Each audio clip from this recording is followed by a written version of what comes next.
What's up, y'all? It's your girl Deanie. And I just totally blocked my face out. But anyway, I'm not reshooting this video.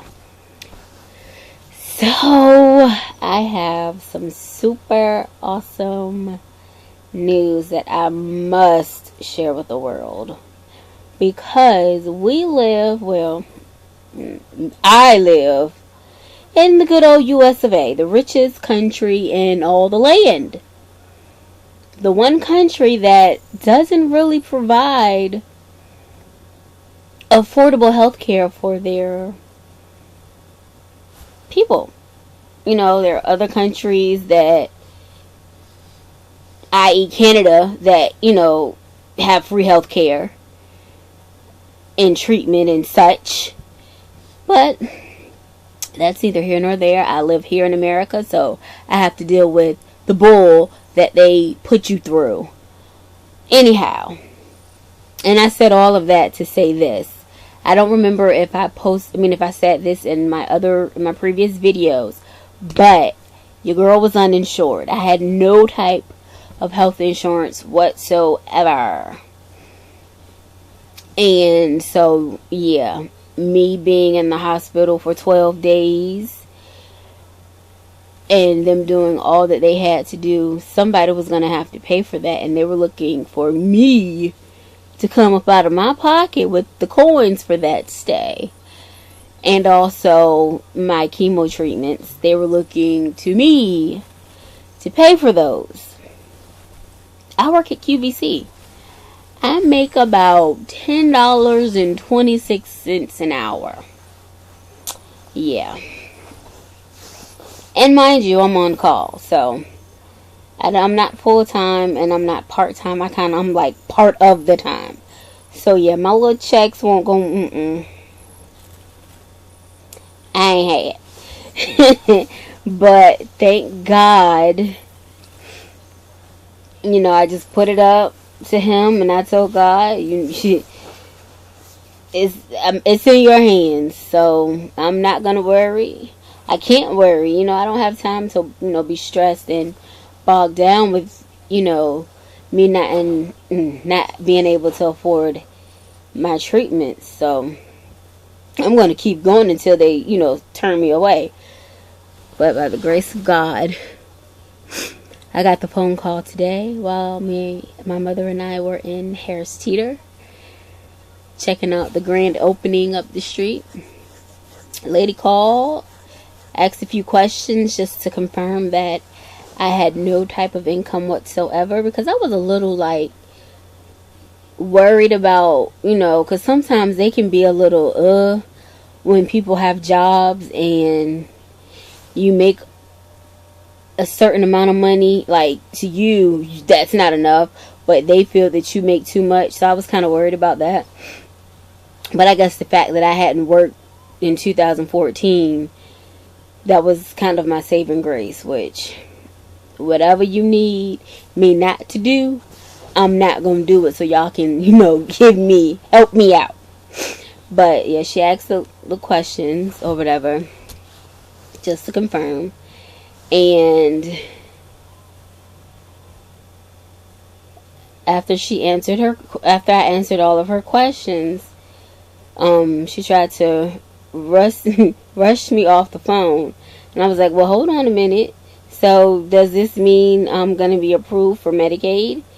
And she was like, well, it's going to take a few days, but yes, I am approving your application.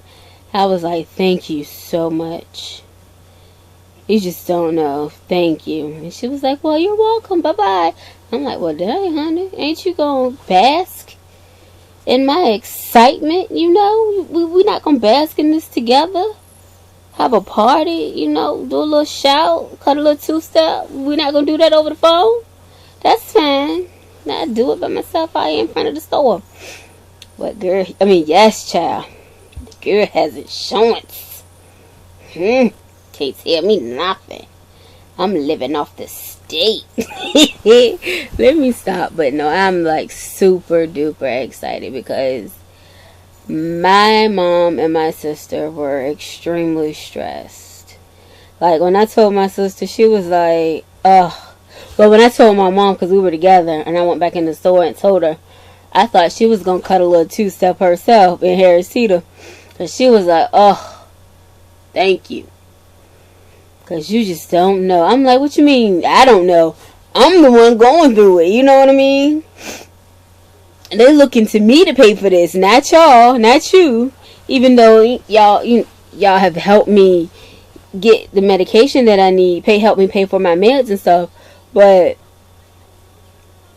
like, I was most concerned, but I really wasn't worried because God knew I needed some type of insurance. And if I wasn't approved for Medicaid, then I would have gotten something else. So I really wasn't worried about that, about me not having any type of health coverage. But when I told my sister, she was like, you just don't know. I was researching all kinds of loans just to help you pay, make sure you get the treatment you need. I was like, child, God has me. So I don't need y'all to worry anymore. He has me. He has shown me that he has me. And my trust is in him. He has put me in the best hands as far as doctors. My oncologist, he's very knowledgeable. Like, you don't have to ask questions because he answers your questions before you even think of a question to ask. He's very thorough in his explanation of what's going on. And I really like that about him. He's very knowledgeable of what he does. And he's very knowledgeable of, specific cancers. And, how to treat them. So I am very happy at where I'm being treated. I know one of my mom's friends, she had mentioned to us when my mom told her, because everything is still fairly new. I just found out in January, so I've only been going through this a month. Just a month. And a lot has happened in this month. But she was telling me, he's a black doctor and he's really good. I've had a lot of friends go to him and this, that, and the third. My mom went to him and I was like, oh, okay, well, I'll check him out or whatever. Not because I didn't want to. I kind of forgot about it because I really like where I am. I feel comfortable where I am. I trust my doctor. And being that he's helped me out so much, like when I first went to his office for my second chemo treatment, they wanted to send me to Norfolk General, which is one of the local hospitals here that has a really good oncology setup over there. Words are escaping me right now. But yeah, they have a really good oncology section over there at Norfolk General. And they were going to send me there. And I kind of got irritated because I'm like, y'all knew my situation before I walked in the door. When my appointment was made, you knew my situation. You knew I was uninsured. So why are we on this new stuff? Why you playing games? So that was kind of my mindset. And I was like 2 seconds from going ham up in there. But I was like, you know what? I'm not going to stress. God, you got it. So my nurse, my doctor's nurse, she was like, well, hold on. Let me go and talk to him and see what he wants to do. And so when she came back, she was like, well, he wants to treat you treat you here. So I'm like, if I were to change doctors now, I feel like that would be a slap in his face. You know what I mean? Because he's done so much for me, considering my situation. I'm not going anywhere. He hasn't given me a reason to want to leave.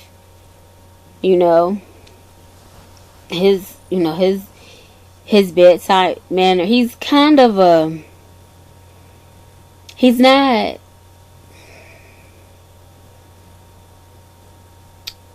he's not one of those, he's not very emotional. he doesn't really show a lot of emotion, but at the same time, he's not nasty. You know what I mean? So it's it's a nice little balance. He's business, and that's kind of how I just think that's his personality. But he's willing to answer any questions, and he explains the medications that they're giving me and what they do and what to look out for. So I'm very comfortable where I am. I love where I go. The nurses, well, my nurse, she's really nice and sweet, and I've kind of like gained rapport with her, so to speak. So I am fine where I am. I'm not going anywhere unless something happens to him. I pray that it doesn't, because I don't want to go anywhere else. But yeah, I just had to let y'all know that your girl, me, is insured, honey. You can't tell me nothing. Nothing at all. Who's getting free meds? Me. What? Let me stop. I'm just so excited. Y'all just don't understand. Because this is not an easy road, and these meds are not cheap. Not cheap at all. So, that's it. I've talked y'all to death enough. Yeah, I've said enough. It was something else I wanted to talk about, but I can't remember right now. That'll be in another video. So, I'm out. Deuces. I hope I ain't have any spinach in my tea. That would it. Ooh, sorry.